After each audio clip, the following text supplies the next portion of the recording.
Bangladesh is engulfed in street protests, nothing new for the South Asian democracy and not something that Prime Minister Sheikh Hasina hasn't battled before.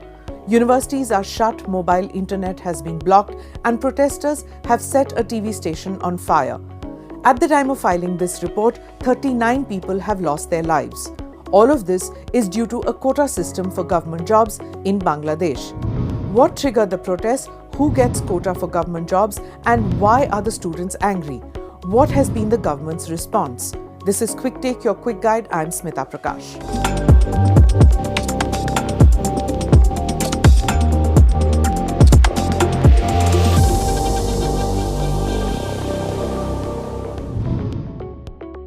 Protests erupted in June after the High Court reinstated a controversial quota system for government jobs. It reversed a 2018 decision by Sheikh Hasina's government to abolish it. This quota reserved 30% of jobs for the families of 1971 freedom fighters and has sparked similar student protests in the past. The Supreme Court temporarily halted the High Court's decision after the government appealed, scheduling a hearing for August 7th. But tensions soared when Hasina refused to meet the students' demands, citing the ongoing court proceedings. And then Prime Minister Sheikh Hasina termed the protesters as Razakars, a deeply offensive term for those accused of collaborating with Pakistan during the 1971 war. In protest, the students started chanting slogans, "Who are you? Who am I? Razakar, Razakar."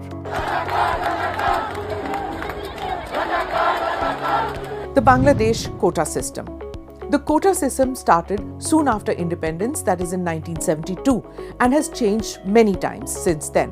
By 2018, 56% of government jobs were reserved under different quotas. Under this system, 44% of first and second class government jobs are merit-based. Let's break down the 56% reservation and who falls under it. 30% for children and grandchildren of freedom fighters, 10% for women, 10% for Zilla quota for backward districts, 5% for ethnic minorities, 1% for people with physical disabilities. Students are now demanding the removal of all these quotas except for those for ethnic minorities and the disabled. This means they're demanding the removal of 50% of the reservation out of 56%. কিভাবে সরকার এটা বলতে পারে যে রাজনৈতিকীকরণ করা হচ্ছে, যেখানে প্রথম থেকেই আমরা বলছি যে আমরা সাধারণ শিক্ষার্থী, আমরা চাচ্ছি যে একটা দেশে কিভাবে, এটা তো একটা ন্যূনতম কমন সেন্সের ব্যাপার যে একটা দেশের 100%-এর মধ্যে 56% কখনো কোটা থাকতে পারে না, কখনো থাকতে পারে না। কোনো সুস্থ একটা দেশে, সুস্থ সমাজ ব্যবস্থায় কখনো 56% কোটা এটা মেনে নেওয়ার মতো না। What sparked the violence?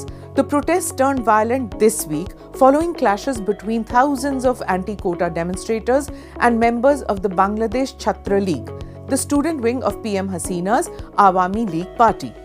Protesting students alleged that Chhatra League supporters attacked them, hurling stones from buildings aimed at their heads. Police fired rubber bullets and threw sound grenades and tear gas to scatter protesters, who also blocked railway tracks and major roads. What did PM Hasina say?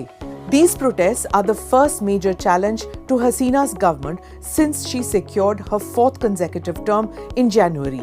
Remember, the elections were boycotted by the main opposition, which called them unfair and unfree. She condemned the violence and urged patience until the Supreme Court gives its verdict. Law Minister Anisul Haq said that the government was ready to talk to the protesters, but the protesters declined, saying that discussions and open fire don't go hand in hand. What next for Bangladesh?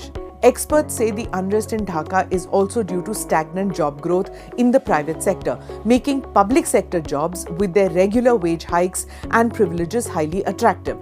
In Bangladesh, nearly 32 million young people are out of work or out of the education sector from a population of 170 million. The economy, once among the world's fastest growing, is now stagnant. Inflation is at 10% and dollar reserves are shrinking. For now, the streets of Bangladesh remain in turmoil. The Supreme Court's decision is awaited.